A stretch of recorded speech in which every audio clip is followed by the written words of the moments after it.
Chicos, buenas tardes, ¿cómo están? ¿Están? Hola, buenas tardes. Hola, bueno, disculpen, la verdad que pensé que se iba a solucionar más rápido. Aparentemente, por lo que yo iba diciendo con... ¿Se lo puedes dar a Justín que necesita el mío? ¿Me puedes callar 2 minutos? No, es que mi celular no me lo deja ver. Les decía, chicos, que disculpen el tema. Yo venía hablando con Franco, aparentemente había un tema de tecnología, les soy sincera que me excede, pero como que no había una cuenta disponible, porque el link que usamos todos los miércoles, bueno, estaban en otra materia, creo que tenían un parcial de otra materia, por eso tuvieron como que crear una nueva sala, bueno, y se extendió bastante.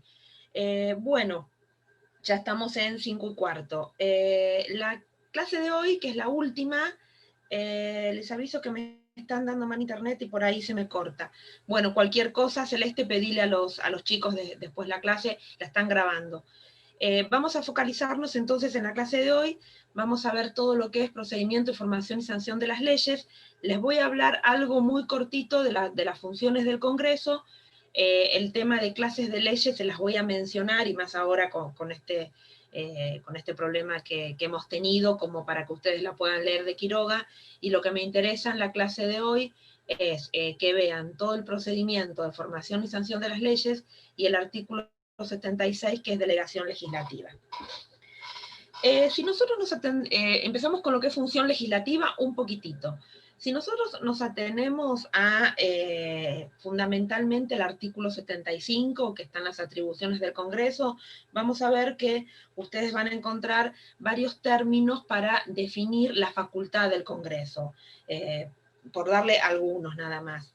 Legisla, impone, modifica, reglamenta, decreta, contrae, aprueba, desecha. Eso serían toda la terminología que utiliza el artículo 75 para definir las atribuciones del Congreso. Pero también, como yo les vengo diciendo, las atribuciones del órgano legislativo no solamente se encuentran en el artículo 75, sino también en otros artículos de la Constitución, como por ejemplo el artículo 2 sostiene, el artículo 3 y 30 declara, el artículo 4 y 17 provee, decreta e impone. ¿Qué les quiero decir con todo esto? No es para que ustedes se acuerden los términos, ni mucho menos, que esta muestra... Doctora, ¿puede repetir los artículos, por favor? Sí, pero simplemente les hice como una especie de resumen, no para que se acuerden los artículos, sino lo que, ahora igual lo repito, pero lo que les quiero demostrar que esta muestra de atribuciones que tiene el Congreso, o esto que les estoy mostrando a través de los distintos artículos, es para que ustedes se den cuenta que el Congreso no tiene solamente la función legislativa.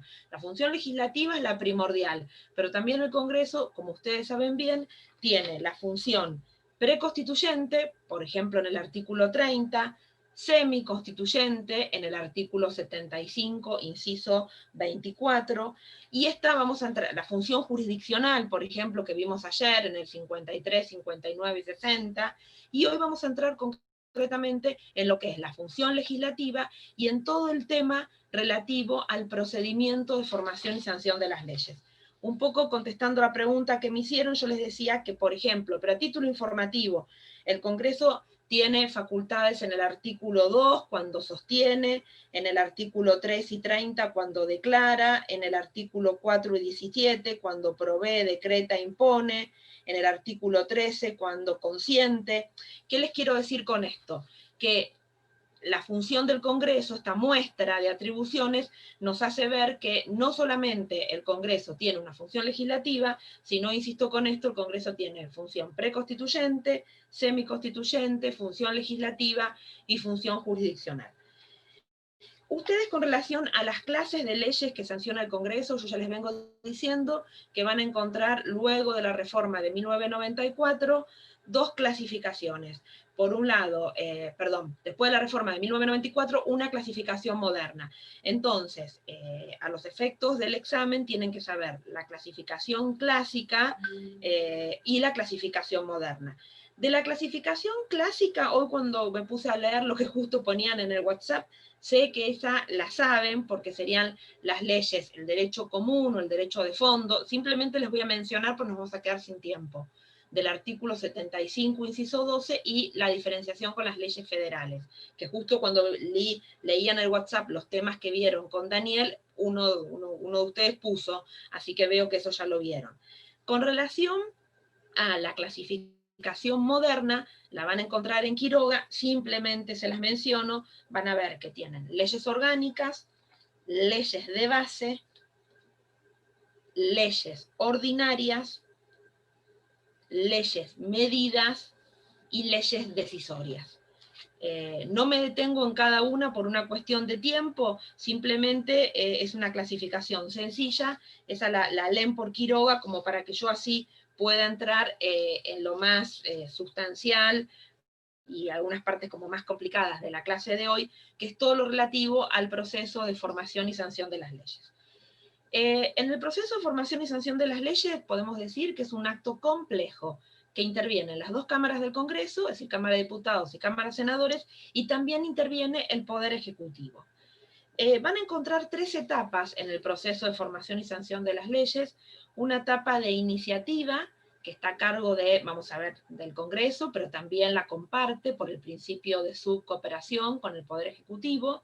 Después una etapa de sanción, que esa segunda etapa es una etapa que vamos a ver bien hoy, que es, la realiza el Congreso en forma exclusiva y excluyente, y una tercera etapa, que es la etapa ya de promulgación, publicación, que es así, esa tercera etapa está a cargo, exclusiva y excluyente, a cargo del Poder Ejecutivo. Entonces, ahora vamos a ver una por una y ya entramos en el tema. Para sintetizar, tenemos una etapa de iniciativa que la comparte el Poder Legislativo con el Poder Ejecutivo y también con los particulares, ahora lo vamos a ver.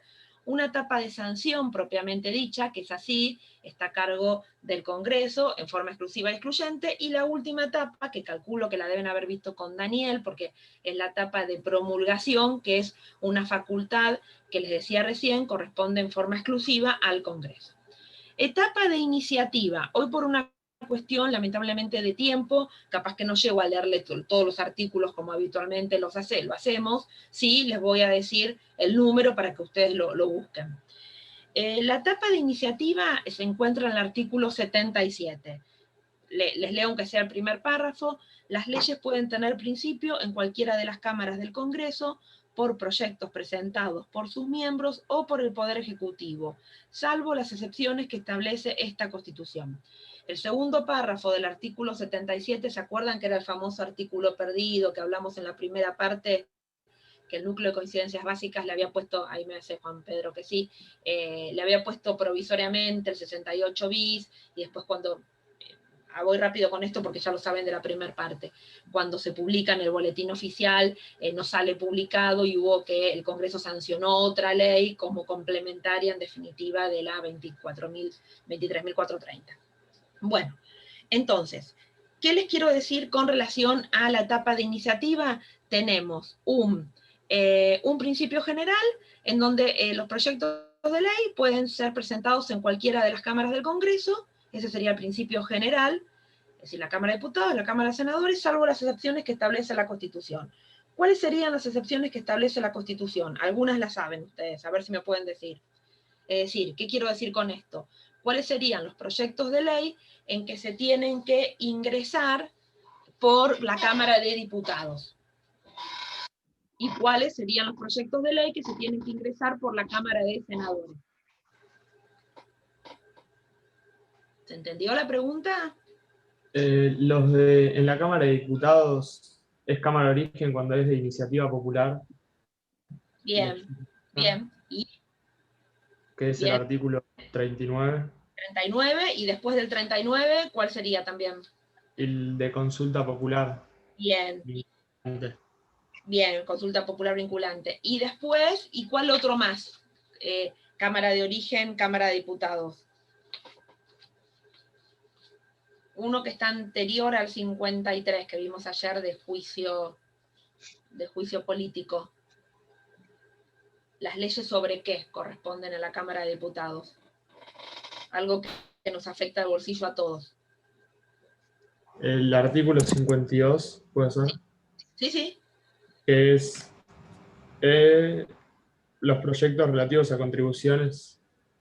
contribuciones, por eso les digo, contribuciones son impuestos, por eso les decía que nos afecta a todos, y reclutamiento de tropas. Entonces, resumiendo, corresponde ser cámara de iniciadora o cámara de origen, que así se denomina, a la Cámara de Diputados, los proyectos sobre contribuciones y reclutamiento de tropas, artículo 52, iniciativa popular 39 y consulta popular vinculante 40. ¿Cuáles proyectos de ley corresponden a la Cámara de Senadores? Hay uno que ya lo vimos en la primera parte. No recuerdo bien, pero son los que corresponden, lo que tienen que ver con los de territorio. Sí, hay algo de eso. Y, pero no me acuerdo los artículos. Está bien. Más que territorio, el tema de la regionalización, el tema de regiones. Es el 75, inciso 19. Y lo que también corresponde la Cámara de Origen como la Cámara de Senadores es el tema impositivo de coparticipación federal. Entonces, la Cámara de Origen como la Cámara de Senadores como Cámara de Origen sería el artículo 75, inciso 2, que sería el tema de coparticipación federal, y el 75, inciso 19, que es el impulso, esto que decíamos recién, de las provincias y las regiones. ¿Quiénes pueden, seguimos con la etapa de iniciativa, ¿quiénes pueden presentar proyectos de ley? Pueden presentar proyectos de ley.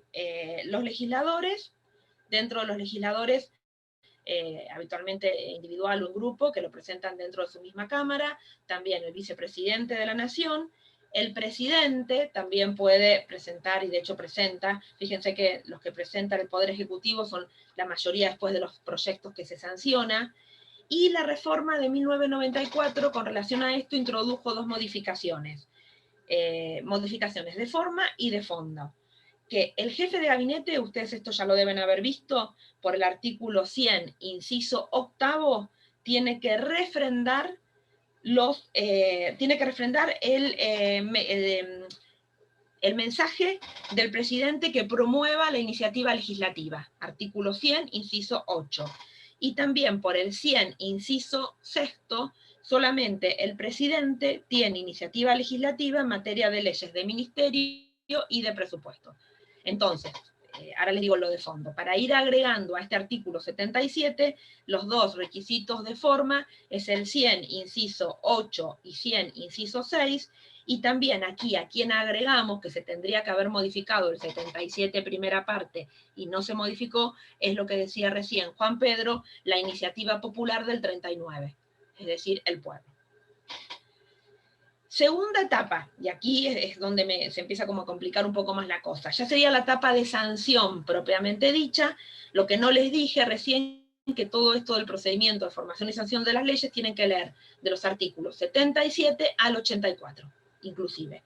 Este sería el capítulo 5 del procedimiento de formación y sanción de las leyes.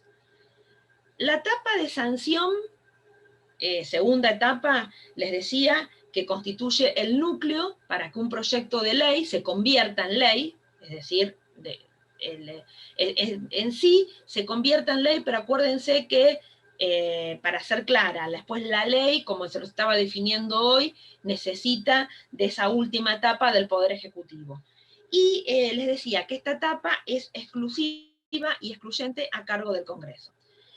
Empiezo por dos temitas que les quiero dar con relación al último artículo, que es el 84, recién les dije que va del 77 al 84. El 84 establece, en la sanción de leyes se usará esta fórmula: el Senado y la Cámara de Diputados de la Nación, reunidos en Congreso, decretan o sancionan con fuerza de ley.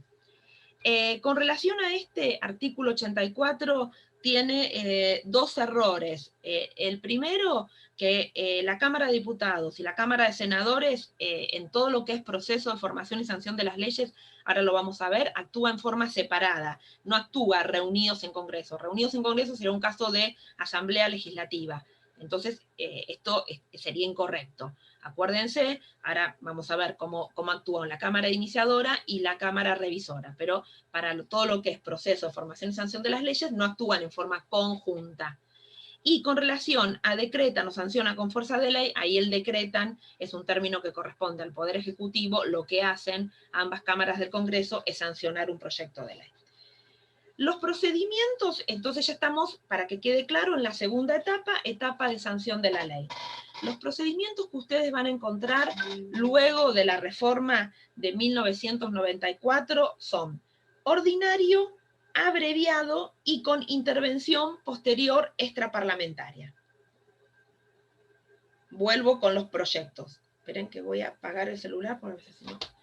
Profe, una pregunta.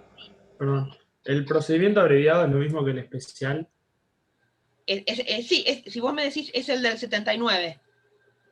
Sí, artículo 79. Sí, Está bien. es ese. Entonces, los procedimientos que encuentran ustedes luego de la reforma de 1994, ordinario, abreviado o especial, y con intervención posterior extraparlamentaria. Vamos a empezar con el primer procedimiento, que es el más largo, que es el ordinario, que sufrió modificaciones por la reforma de 1994. Este procedimiento, con anterioridad a la reforma, ustedes tenían 5 reenvíos de una cámara a la otra, es decir, de cámara de origen a cámara revisora, de nuevo a cámara de origen, después a cámara revisora y después a cámara de origen. Ahora, uno de las premisas de la reforma de 1994 fue precisamente la agilización del trámite parlamentario. ¿Qué les quiero decir con esto? Que solamente van a tener 3 reenvíos de una cámara a la otra. De cámara de origen, ahora se los voy a explicar uno por uno, pero para que sepan, de cámara de origen a cámara revisora, y luego se acaba el tema, si corresponde, en cámara de origen. Es decir, se acortó el trámite ordinario. Con relación dentro del procedimiento ordinario, y les aconsejo que lo sigan por Quiroga, que está bastante claro este tema, ustedes tienen el artículo 78, depende si ambas cámaras coinciden o en la primera intervención que cada una de ellas hace, o hay diferencias. El trámite simple, si coinciden ambas cámaras, me van diciendo si algo no entienden, lo que pasa es que trato de ir un poquito rápido por este tema del tiempo. Es el artículo 78, sería el trámite simple cuando ambas cámaras coinciden en la oportunidad que tratan un proyecto de ley. Se los leo. Artículo 78. Aprobado un proyecto de ley por la Cámara de su origen, pasa, ese es el término, pasa para su discusión a la otra Cámara. Aprobado por ambas, pasa al Poder Ejecutivo de la Nación para su examen, y si también obtiene su aprobación, lo promulga como ley. Por eso fíjense, hago hincapié en esto, que lo que yo les decía hace un rato, ¿no? Que el tema de sancionar una ley es un acto complejo que interviene el Poder Legislativo y también el Poder Ejecutivo, no sé si lo vieron o no, pero con todo lo que es la promulgación, expresa, tácita, veto, total, parcial, publicación, toda esa etapa corresponde ya al Poder Ejecutivo. Entonces, el trámite simple sería el artículo 78 en la primera parte, que ambas cámaras coincidan, es decir, un proyecto se le da esa, entre comillas, ¿no? Porque es un término incorrecto, esa media sanción en la Cámara de Origen, pasa a la Cámara Revisora está de acuerdo con ese proyecto, entonces ese proyecto pasa al Poder Ejecutivo, después es otro cantar a ver qué pasa en la esfera del Poder Ejecutivo. Un poquito nada más de esto, los proyectos de ley entran en lo que sería la mesa de entrada de cada una de las cámaras. Ahí lo que hace la presidencia de la Cámara, remite ese proyecto de ley a la comisión o las comisiones, algo hablamos ayer de las comisiones, según correspondan, según la materia que se trata ese proyecto de ley. ¿Y qué es lo que pasa en la comisión? En la comisión se hace un estudio, se recaba información y se produce lo que se denomina despacho o dictamen. No sé si alguna vez escucharon despacho o dictamen de comisión. Entonces, ¿qué significa esto? La comisión, una vez que produce el dictamen, tiene que informar si es un dictamen por unanimidad o por mayoría. Una vez que la comisión produce ese dictamen, se abre el debate en el plenario, en el pleno de la Cámara, y la Cámara, una vez que, insisto, el debate puede ser varios días, pero en algún momento la Cámara vota. Primero, lo importante es que sepan que una ley primero se vota en general y luego en particular, es decir, artículo por artículo. Eso es un poco para que sepan cómo es un poco, qué pasa con la ley de que entra en mesa de entrada hasta que llega al plenario de la Cámara. Una vez que les decía, aprobado en general, se discute, les decía en particular, artículo por artículo, y luego se pasa, en definitiva, se vota los artículos en particular. No sé si alguna vez, ahora vieron que hay un canal de la Cámara de Diputados y la Cámara de Senadores, no sé si alguna vez tuvieron la posibilidad, les digo a través de la tele, de ver un poco el tema de la votación, con la pizarra, con cómo se ve todo. Todo eso como que pasa dentro de una cámara, y una vez que se votó, vuelve a pasar a la otra cámara, que es el mismo sistema del estudio en comisión y la aprobación primero en general y luego en particular. El trámite que les comenté es el trámite más sencillo. Después, y siguiendo a Quiroga, él habla de un trámite con discrepancias entre ambas cámaras, que yo les decía que ahí se produce lo que es la abreviación del trámite legislativo, porque pasaríamos de 5 reenvíos, como había antes de la reforma de 1994, a 3 reenvíos. El artículo 81, dejo un poquito el 79 en stand-by, porque es lo que hablábamos recién con Juan Pedro, todo el tema de, que se los voy a dar después, de la aprobación en comisión. El 80 también lo dejamos en stand-by porque corresponde más al tema de veto. Voy al 81, que este 81, ustedes no sé si se acuerdan, era el 71 que en su momento, antes de la reforma de 1994, era el que se había violado, o el que algunos ministros de la Corte consideraron la violación, para la sanción de la ley declarativa de la necesidad de la reforma. ¿Se acuerdan cuando hablábamos del 71? Bueno, ahora se convierte en el 81, y la reforma de 1994 introduce modificaciones. ¿Vamos bien hasta ahí? ¿Voy ligerito? Sí, perfecto. Si después queda algo y tenemos un ratito, lo que pasa que, les digo, obvio, ¿no? Daniel empieza a 18:30, yo aunque sea les quiero dejar 10, 15 minutos para las necesidades primarias para que tomen un café, por eso no puedo acercarme tanto a las 18:30. Entonces, les decía, el trámite, todo esto se graba, bueno, es la última clase, así que ya está. Les decía, el trámite con discrepancias entre las cámaras. Tenemos que ir al artículo 81, que es bastante largo, tuvo reformas por la Convención Constituyente de 1994, y les voy a leer la parte puntual. El artículo 81, insisto, luego de la reforma de 1994, introduce 2 prohibiciones importantes. La primera, que sería 81, parte segunda, se las leo. Ninguna de las cámaras puede desechar totalmente un proyecto que hubiere tenido origen en ella y luego hubiese sido adicionado o enmendado por la Cámara Revisora. ¿Qué es esto? Esto lo introdujo la reforma de 1994. Lo que se procura es como un poco evitar la posibilidad que existía antes de 1994, que era un rechazo total por parte de la Cámara de Origen. Entonces, por eso se establece esta prohibición. Sin embargo, esta claridad que tiene esta prohibición en los hechos puede ser que quede un poco desvirtuada, porque vamos a ver en un ratito que por el artículo 82, que también lo incorporó a la reforma de 1994, el silencio de alguna de las cámaras del Congreso no se puede considerar como una aprobación tácita o ficta. Entonces, ¿qué puede ser? Que la Cámara de Origen, como no está obligada a tratar el proyecto de ley, guarda silencio, entonces en definitiva se puede desvirtuar un poco esta prohibición del artículo 81. La segunda, otra prohibición que incorpora el artículo 81 es in fine, cuando establece que la Cámara de Origen no podrá introducir nuevas adiciones o correcciones a las realizadas por la Cámara Revisora. La Cámara de Origen no podrá introducir nuevas adiciones o correcciones a la realizada por la Cámara Revisora. ¿Qué quiero decir con esto?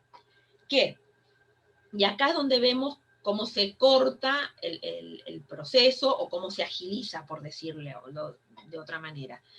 La Cámara de Origen, como no puede introducir adiciones o correcciones a las realizadas por la Cámara Revisora, ¿qué quiero decir con esto? Que la Cámara de Origen solamente puede aceptar o rechazar el proyecto en forma total, pero nunca lo puede volver a modificar. Por eso les digo que ahí es donde se corta, y ahora vamos a ver, en un ratito ya llegamos a ese ejemplo, pero es donde se corta el trámite, se agiliza y se corta el trámite parlamentario. ¿Por qué? Porque ese proyecto que pasa de la Cámara Revisora a la Cámara de Origen, la Cámara de Origen solamente lo que puede hacer es votar, es decir, cuando digo aceptarlo o rechazarlo, es a través, por supuesto, ahora vamos a ver lo de las mayorías, a través del voto, pero no puede volver a modificarlo.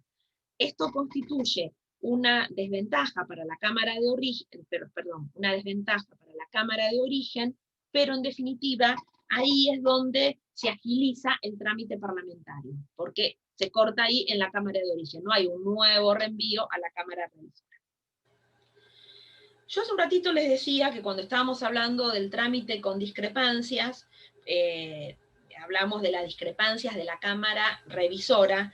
La discrepancia puede ser absoluta o relativa.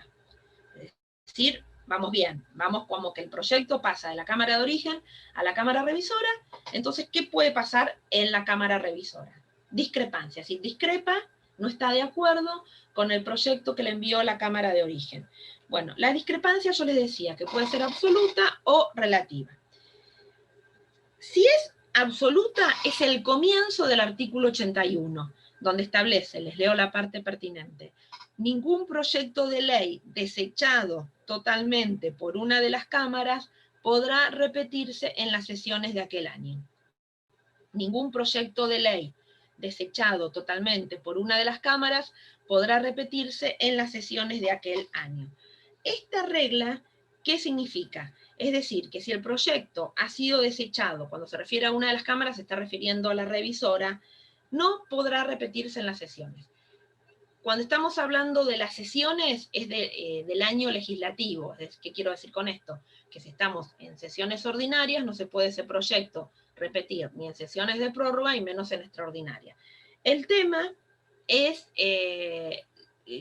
determinar cuando estamos ante un mismo proyecto de ley. Entonces, bueno, ahí es un poco lo que dice Vidar Campos, que aunque hay que ver siempre el objetivo y el contenido y la redacción, porque es lo que dice, que aunque la redacción sea diferente, puede ser que el proyecto de ley o los proyectos de leyes tengan los mismos objetivos, entonces estaríamos bajo la esfera o considerando que se trata de dos mismos proyectos de ley. Y ahora entramos como en la parte como más complicada, pero te las voy a dar bien como desmenuzada para que se entienda. Sería ya el supuesto de discrepancia relativa por la Cámara Revisora. Entonces, ¿cuándo se va a dar? Cuando la Cámara Revisora introduce adiciones o correcciones al proyecto presentado por la Cámara de Origen. Entonces, en este caso, si la Cámara Revisora modifica lo que recibió, por decirlo de una manera, por la Cámara de Origen, esto implica necesariamente un reenvío a la Cámara de Origen. Antes, una cosa importante que no lo exigía la Constitución de 1853 con las reformas, y sí ahora lo exige la Constitución, la reforma de 1994, es esta partecita donde dice que la Cámara Revisora debe indicar el resultado de la votación a fin de establecer si tales adiciones o correcciones fueron realizadas por mayoría absoluta de los presentes o por las 2/3 partes de los presentes. Entonces, para ir entendiéndolo, si el proyecto que la Cámara Revisora recibe de la Cámara de Origen lo modifica, lo que nos está diciendo ahora el 81, después de la reforma, que la Cámara Revisora tiene que establecer, tiene que informar, tiene que comunicar con qué mayoría realizó las modificaciones o adiciones. Concretamente, si lo realizó, ¿se acuerdan? MAP, mayoría absoluta de los presentes, o si lo, si lo realizó, sí, mayoría absoluta de los presentes, o si lo realizó con las dos terceras partes de los presentes.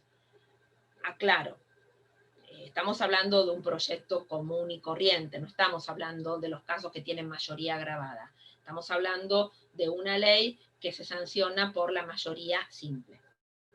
Entonces, ¿hasta ahí queda claro?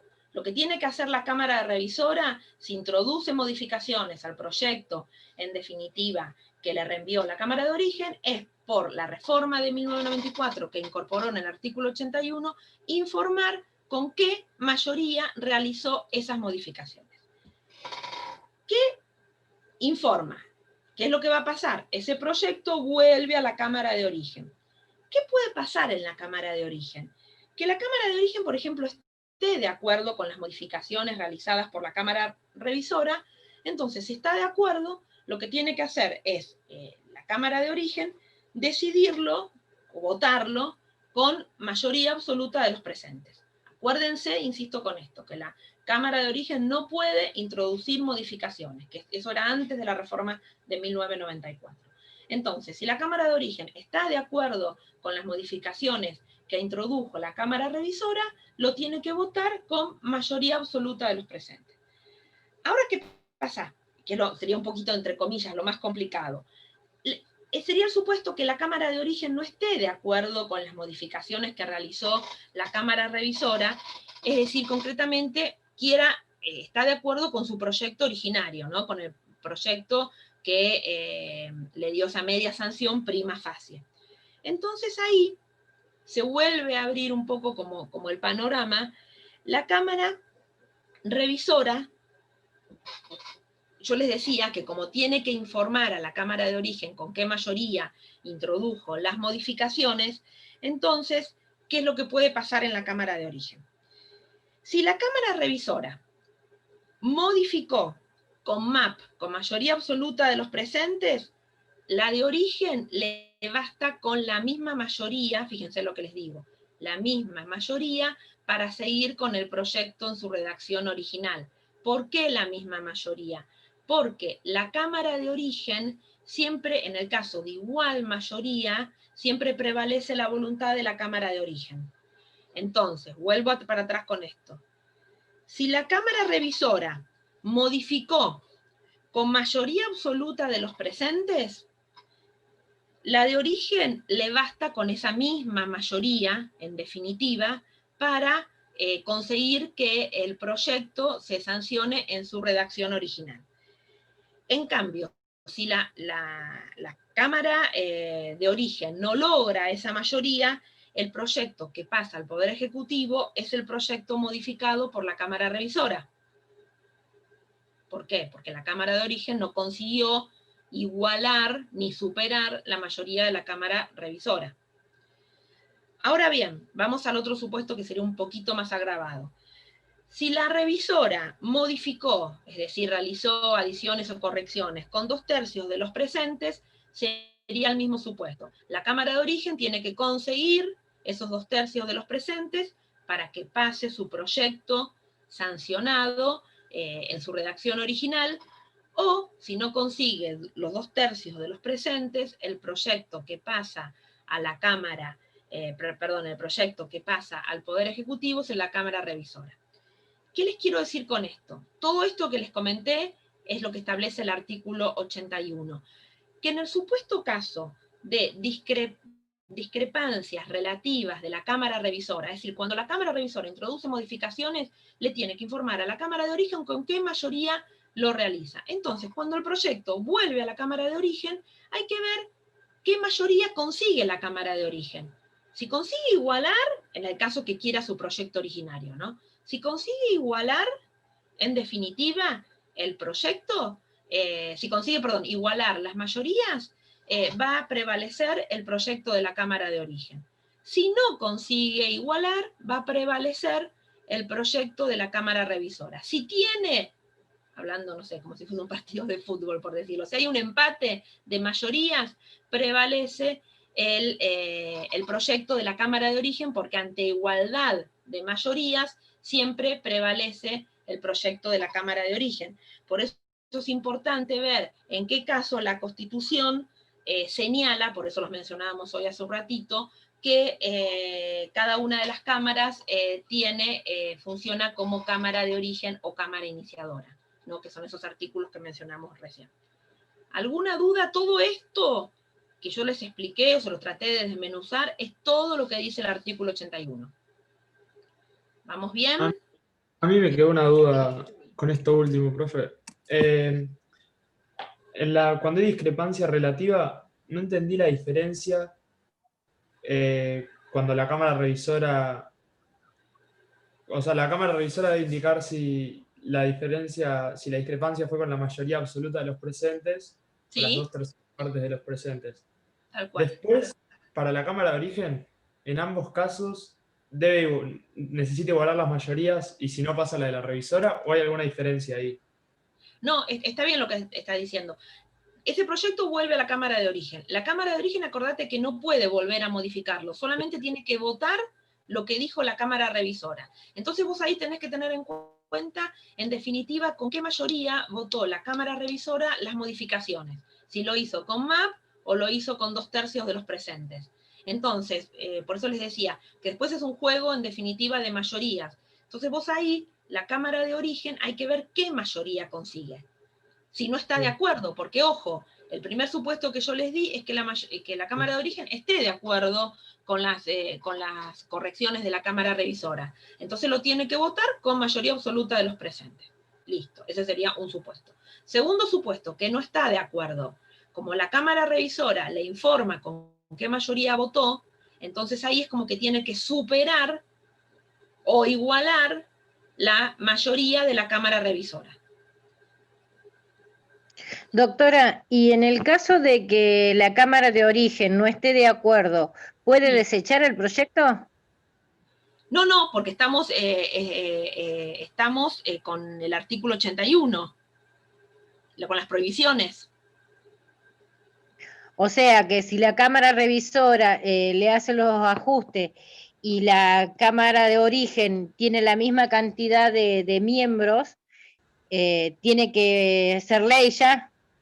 A ver, no misma cantidad de miembros, estamos hablando de mayorías. Los miembros, acuérdense que ellos están determinados, lo que dispone los artículos que vimos al principio. ¿Se acuerdan? Los miembros de la Cámara de Diputados. Cuando vos me decís miembros, te referís a miembros, Claro, pero la mayoría. Claro, pero por eso les digo, para que se entienda, tenemos una primera prohibición que yo les comenté, que ningún proyecto de ley desechado totalmente por una de las cámaras podrá repetirse en las sesiones de aquel año. Y la otra prohibición es, ninguna de las cámaras puede desechar totalmente un proyecto que hubiera tenido origen en ella y luego hubiese sido adicionado o enmendado por la Cámara Revisora. Es lo que acabamos de pasar. Es la prohibición del artículo 81, segunda parte. Es decir, si ese proyecto de ley tuvo origen en la Cámara de Origen y luego la Cámara Revisora le introduce modificaciones al proyecto de la Cámara de Origen, no lo puede rechazar totalmente la Cámara de Origen. Ah, ok, gracias. Sería la primera prohibición, artículo 81. Bueno, sigo avanzando porque tengo 3 o 4 temas más. El procedimiento especial, lo leen ustedes, es el artículo 79, no van a tener problemas, simplemente les digo una cosita. ¿Se acuerdan que yo hoy les decía, cuando les estaba explicando cómo un proyecto de ley, que me tomé un tiempito para decirle que el proyecto primero se estudia en comisión y después se produce un dictamen y después en definitiva se vota en el pleno de la Cámara? Bueno, el tratamiento en comisión sería que el proyecto se debata, todo igual lo que los expliqué, se debata en el pleno de la Cámara y una vez que ese proyecto se vote en general, lo que sería la votación en particular por el artículo 79 que fue creado por la reforma de 1994, sería que la votación en particular vuelva a las comisiones. Es decir, por eso lo van a encontrar como lo que me dijo recién Juan Pedro, como especial o también lo pueden encontrar en los libros como aprobación en comisión. ¿Por qué? Porque la votación en general se hace en el plenario de la Cámara y la votación en particular vuelve a la comisión que trató por primera vez ese proyecto de ley y que produjo el dictamen. Sigo avanzando. Ese sería el segundo. Y el tercero, que los casos ustedes lo saben, el procedimiento ordinario con intervención posterior extraparlamentaria, procedimiento ordinario con intervención posterior extraparlamentaria, son dos casos que ustedes saben. Uno sería la aprobación por el pueblo en la consulta popular vinculante del artículo 40, y el otro supuesto sería en el tema de la coparticipación federal del artículo 75, inciso 2, la aprobación por parte de las legislaturas provinciales de la ley convenio. Serían esos dos supuestos, artículo 40, párrafo primero, y artículo 75, inciso 2. Esto no, a ver, para ser clara, esto no es que tengan otro procedimiento especial, es decir, sería como el procedimiento, el ordinario, y después, por ejemplo, en el tema de la coparticipación federal, las legislaturas provinciales tienen que aprobar esa ley convenio. Por eso no se ve como otro procedimiento, ¿se entiende? No se ve como otro procedimiento especial. Quiero, aunque sea, dos temitas más que son importantes. Uno que es muy importante y se relaciona algo con los decretos de necesidad de urgencia, los decretos delegados, es el artículo 82. Y otros minutitos me quiero, y con el 82 termino, con todo lo que es procedimiento de formación y sanción de las leyes, porque el 83 es veto y el 84 ya lo vimos, y después me quiero unos minutitos detener en el artículo 76, que nada que ver con procedimiento de formación y sanción de las leyes, que es dos palabritas, aunque sea del tema de delegación legislativa. Disculpen que voy así bastante rápido, pero bueno, esto, la verdad que el tema está de media hora que tuvimos como demorado, nos sacó bastante tiempo para ir yo capaz que un poquito más lento con las cosas, sobre todo para los que no pudieron leer el tema. Artículo 82, se los leo. La voluntad de cada Cámara debe manifestarse expresamente. Se excluye en todos los casos la sanción tácita o ficta. La voluntad de cada Cámara debe manifestarse expresamente.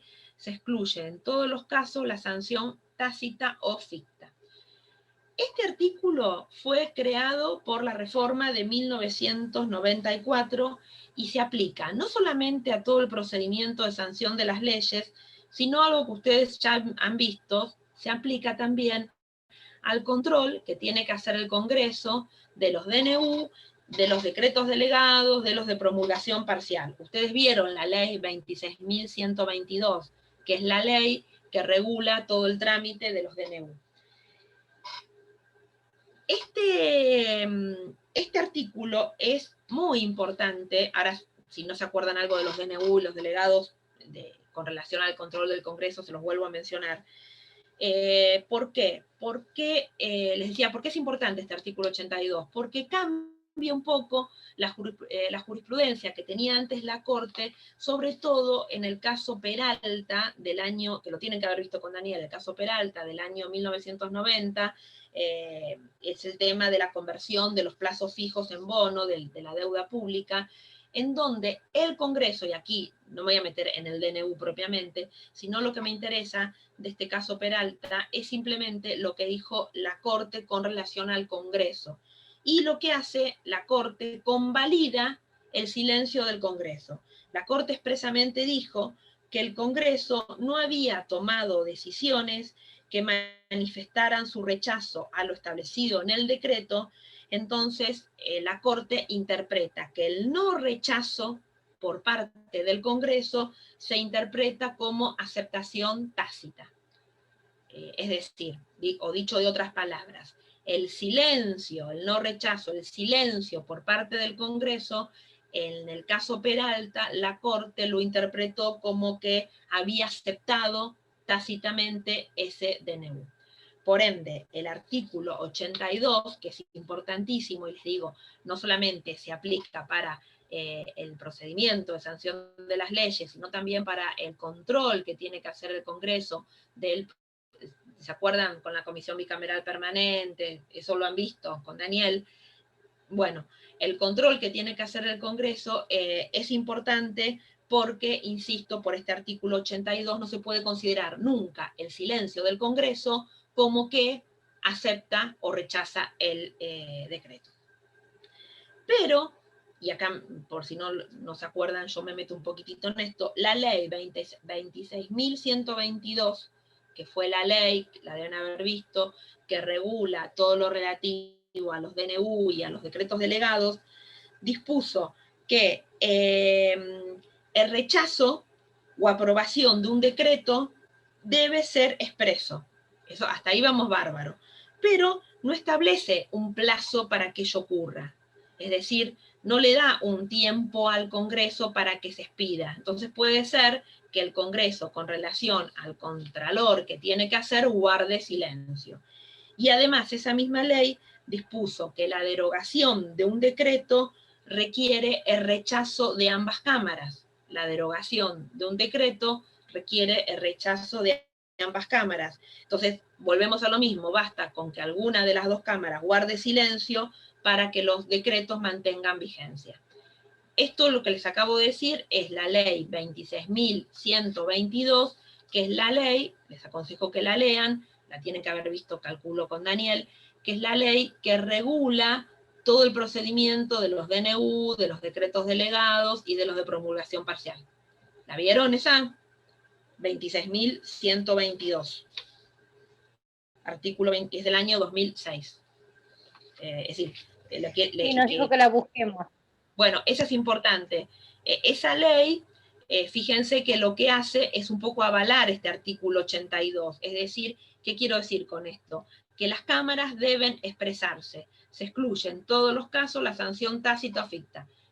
O dicho otras palabras, si una cámara guarda silencio, como decían en el caso Peralta, no se puede considerar que el silencio de una de las cámaras sea en definitiva la aceptación de una ley o de un decreto. Es decir, que las cámaras se tienen que expedir en forma expresa. Bueno, y los últimos minutitos, así, todo hoy, salimos del proceso de formación y sanción de las leyes, y miren que esto es casualidad, que justo voy a hablar algo de delegación legislativa, así que voy a volver con los decretos delegados. Me voy a referir al último artículo que vemos en la cursada, me voy a referir al artículo 76. No tiene nada que ver con procedimiento de formación y sanción de las leyes, pero sí justo con la parte de los decretos delegados. ¿Alguno leyó algo de este artículo? Lo tienen que haber visto con Daniel cuando ayer les comenté. Lo que es delegación legislativa van a ver conmigo cuando el Congreso delega a través de una ley base, una ley marco, y con Daniel cuando ven los decretos, es decir, la forma que tiene el Poder Ejecutivo de instrumentar esto de las delegaciones a través de un decreto. ¿Vieron algo de decretos?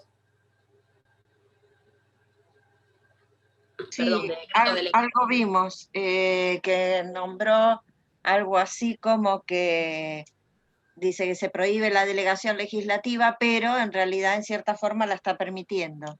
Bien, eso fue lo que nos dijo Daniel. Bueno, bien, bien. Eso que decís vos, Lorena, está en el artículo 76. Se los leo. Dice, se prohíbe la delegación legislativa en el Poder Ejecutivo, salvo en materias determinadas de administración o de emergencia pública, con plazo fijado para su ejercicio y dentro de las bases de la delegación que el Congreso establezca.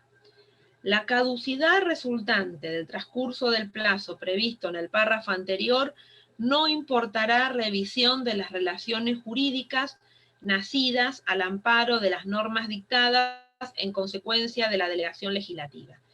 Y se relaciona esto, ya me estoy quedando afónica, la disposición transitoria octava que establece la legislación delegada preexistente que no contenga plazo establecido para su ejercicio caducará a los 5 años de la vigencia de esta disposición, excepto aquella que el Congreso de la Nación ratifique expresamente por una nueva ley.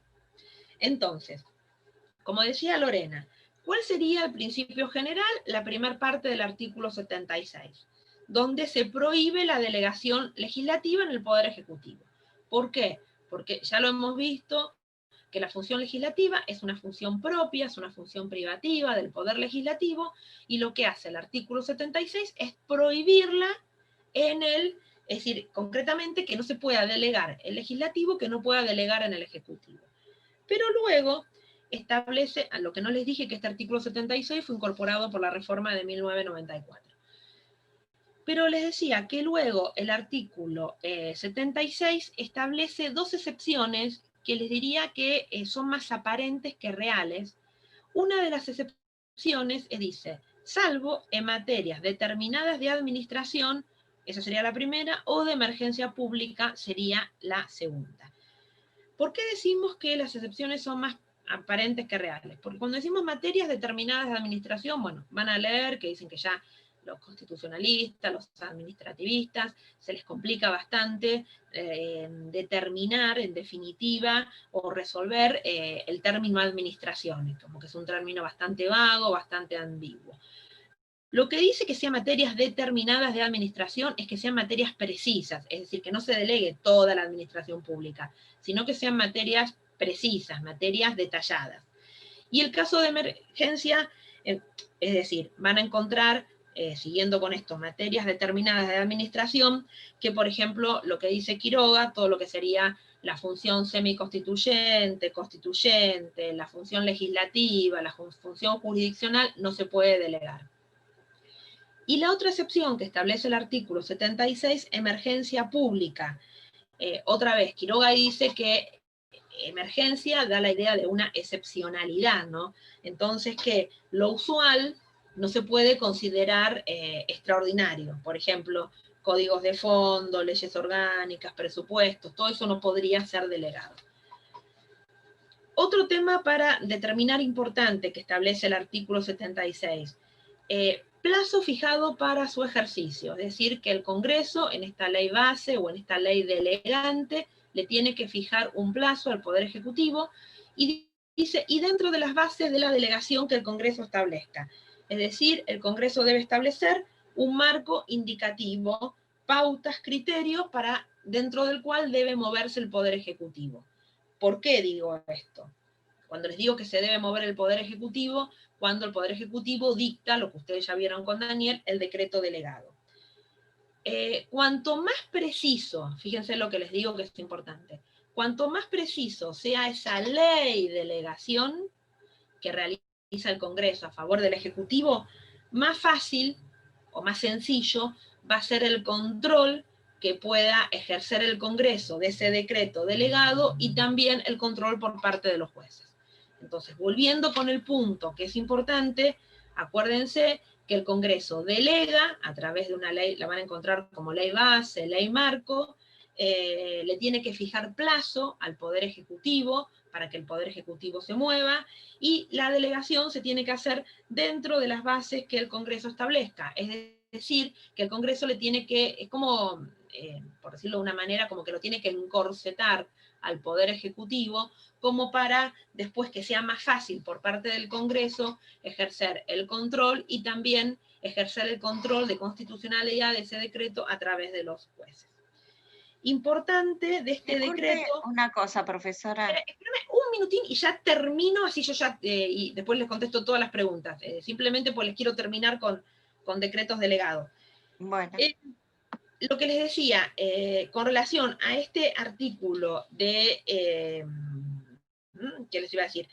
Importante que este artículo, por el 100, que lo acabamos de ver, por eso se relaciona con el tema anterior, por el 100, inciso 12, el refrendo del jefe de gabinete de los decretos delegados, ya me estoy más dirigiendo a la parte de decretos, y fíjense también que ese decreto delegado, en definitiva, tiene que cumplir con todo el procedimiento previsto en los DNU, que lo previó, por eso les decía que es importante, la ley 26.122. Es decir, ¿les dije bien el número? Sí. Es decir, concretamente me refiero, es la ley que crea la Comisión Bicameral Permanente y hace todo el seguimiento del decreto de los DNU y de los delegados. Ley 26.122 del artículo 22. Prometo que son dos cosas más y termino. Fíjense que con relación a la disposición transitoria octava, ¿qué es lo que pasó?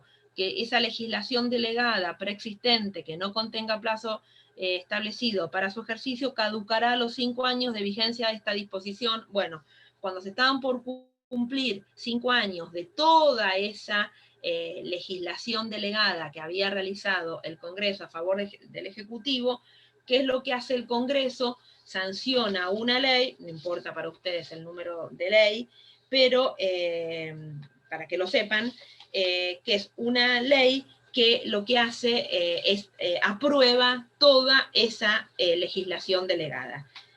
Bueno, la ley es la 25.148, aprueba toda la legislación delegada dictada por el Congreso antes de la reforma. Es decir, fue una forma que toda esa legislación delegada, yo por una cuestión de tiempo ni entré en fallos ni nada, pero toda esa legislación delegada que el Congreso había delegado a favor del Poder Ejecutivo antes de la reforma de 1994, lo que hace directamente el Congreso a través de una ley, la aprueba íntegramente. Entonces quedó como confirmada o sancionada por el Congreso. Lean el artículo 76, que, insisto, cuando vean el de 76 lo tienen que como unir con los decretos delegados, ¿no? Es decir, conmigo es como que vimos el 76, donde el Congreso delega en el Poder Ejecutivo, con estos requisitos que establece el 76. ¿Qué es lo que hace el Poder Ejecutivo? A través de un decreto, como que acepta esa legislación delegada, y el decreto se denomina decreto delegado, del 100, inciso 12. Bueno, ahora sí, escucho las preguntas. Disculpame, pero no sé quién me había hecho una pregunta, pero aunque sea quería, porque ya estamos en 12, quería aunque sea terminar el concepto de delegación legislativa. Sí. Por ejemplo, dice que la delegación legislativa pueden ser materias de administración o de emergencia pública. Sí, el 76 lo establece, sí. Sí, no me queda muy claro cuáles pueden ser de administración o de emergencia pública que sean tan urgentes que no lo pueda hacer el Congreso. Y bueno, mira, yo tenía como para darles un montón de leyes, pero les digo así a título informativo, ¿no? Que esto no se va a preguntar las leyes en el parcial, pero para que ustedes lo sepan. Por ejemplo, de emergencia económica, financiera, de pago de deuda previsional con bonos del Estado, es decir, a ver, para entenderlo, ¿qué pasa? En lo que es de delegación legislativa, ustedes, no voy a ordenar así te contesto bien. Ustedes acaban de ver que cada vez que se sanciona una ley es todo un procedimiento, es decir, de Cámara de Origen, Cámara Revisora, puede volver a la Cámara de Origen, todo. Entonces, en todos los temas relativos a la administración es mucho más sencillo que el Congreso, en definitiva, sancione una ley que, como les digo, base o marco, y después es mucho más rápido a través de un decreto del Poder Ejecutivo, y no que se espere toda la sanción de la ley, que puede llevar meses con todo este procedimiento que yo más o menos les estuve comentando. Siempre el decreto del Poder Ejecutivo va a ser mucho más veloz que, en definitiva, una ley del Congreso. Lo que pasa es que ese decreto sí o sí tiene que cumplir con la ley 26.122, me refiero a la Comisión Bicameral Permanente, a que sea controlado después por parte del Congreso, pero por eso les digo, en materia de administración, que en definitiva es una de las jefaturas del Poder Ejecutivo, es mucho más.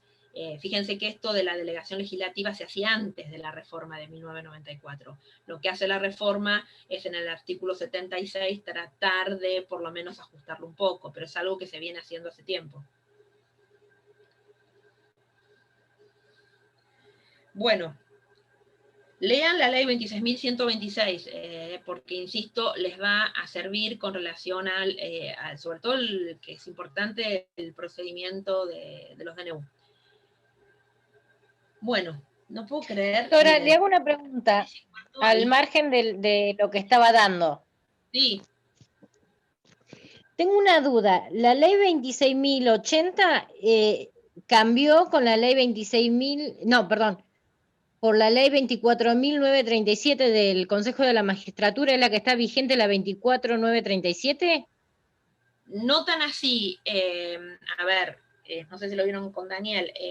La última ley del Consejo de la Magistratura, lo que hizo la Corte en el caso Rizzo, Fue declaró dictarla inconstitucional, la 26.855. pero no de todas, de algunos artículos.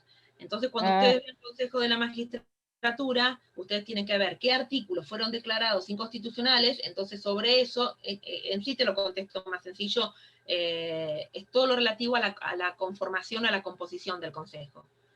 Con la composición del Consejo queda como la ley del medio. En cambio, todo lo relativo a cómo la composición del Consejo y cómo se eligen a los consejeros, toda la reforma esa judicial fue la que en su momento del Consejo se declaró la inconstitucionalidad. Entonces, por eso, en lo que es la composición del Consejo, estaríamos con relación a la segunda ley. claro, esa era mi duda, porque hablaba de la ley anterior, pero no sabía si era la primera o la segunda. No, pero tenés 3 leyes con relación al Sí, Consejo. ya sé. O sea, la histórica, que es la 2680, después está la segunda, la 24.937, y la 26.855, que... Se declara inconstitucional en algunos artículos por el caso Rizzo. Bueno, sí. queda nada, porque les digo, ahora arrancan 6:30 con Daniel. ¿Alguna duda con relación al Poder Legislativo, de lo que hemos visto, que me quieran preguntar? Lo mismo que les vengo diciendo todas las clases, lean desde el artículo 44 en adelante hasta el 84, todos los artículos referentes a Poder Legislativo. Si alguno nos quedó perdido, que ayer ya les digo, me vi el 74 de las incompatibilidades, pero lean algo de las atribuciones, que no llegamos. Insisto, la mayoría de las atribuciones la conocen por la primera parte. Acuérdense que las atribuciones del Congreso están dentro del 75 y fuera del 75, como vimos hoy. Lean las 2 clasificaciones de las leyes, la clasificación ortodoxa o tradicional y la clasificación moderna. ¿Entendieron todo un poquito el tema del procedimiento de formación y sanción de las leyes? ¿Lo pudieron entender? Sí. Sí. Fíjense la inmunidad de opinión, la inmunidad de arresto, cómo opera cada una, desde cuándo, porque acuérdense que es múltiple choice, a no equivocarse, desde cuándo opera una y otra. ¿Se acuerdan de lo que vimos ayer? La inmunidad de opinión desde la incorporación, la inmunidad de arresto desde la elección, una es vitalicia por los dichos emanados mientras fueron legislador. Como es múltiple choice, tienen que ir a esos detalles, ¿no? ¿Qué otra cosa? Juicio político, acuérdense que todo surgió ayer, del 53, los funcionarios que están excluidos luego de la reforma de 1994, no equivocarse entre lo que es juicio político con desafuero. Lean un poquito del artículo 64 cómo funciona, me estoy acordando los temas más o menos que les di, de las competencias disciplinarias. ¿Se acuerdan que puede establecer el Congreso frente a sus miembros y frente a terceros, siempre que no sean delitos que ya interviene la justicia penal? Traten de los temas, una buena lectura a todos los artículos. Yo hablo de Poder Legislativo, que es lo que yo di, ¿no? Pero bueno, obvio, tienen que leer Ejecutivo y Judicial. Pero insisto con eso, fíjense a veces que como es múltiple choice, ustedes ya lo vieron en la primera parte, estén atentos con relación a, por ejemplo, concretamente esto de inmunidad de opinión, inmunidad de arresto, cómo funciona una y otra, tener bien claro cómo funcionan los institutos, porque las preguntas son con relación a veces capciosas, por decirlo de una manera, ¿no? Ustedes ya lo saben bien de la primera parte. Eso. Bueno, si no tienen más dudas o no tienen más preguntas, son 6:20, aunque sea que se hagan un cafecito, un mate medio rapidito, 6:20 arrancan con Daniel. Todas las dudas con relación al examen, les pido que le pregunten a él, porque él lo arma, él lo hace. Así que bueno, un gusto haber tenido estos alumnos, ustedes como alumnos, ahí me están agradeciendo todos. Bueno, como siempre les dije a los del primer cuatrimestre, y les digo a los del segundo cuatrimestre del 2020, si el año que viene ya las clases son presenciales, aunque ya pasen por donde estoy dando clase y me saludan, porque bueno, hay algunos que nunca les conocí la cara, así que bueno, y las preguntas que tengan, cualquier cosa, si quieren el fin de semana, seguimos por WhatsApp, y me preguntan ahí, pero insisto con la lectura de los artículos, no se les va a preguntar ningún fallo, ni ninguna doctrina, es decir, la idea es el articulado de la Constitución. Bueno, ¿está? ¿Terminamos? Listo, doctora, gracias. Gracias, profesora. Gracias, ahí los estoy viendo. Bueno, gracias a todos. Nos vemos en la facultad algún día cuando sea presencial. Bueno, Adiós. hasta luego, mayor de la suerte. Y cualquier cosa seguimos en contacto vía WhatsApp.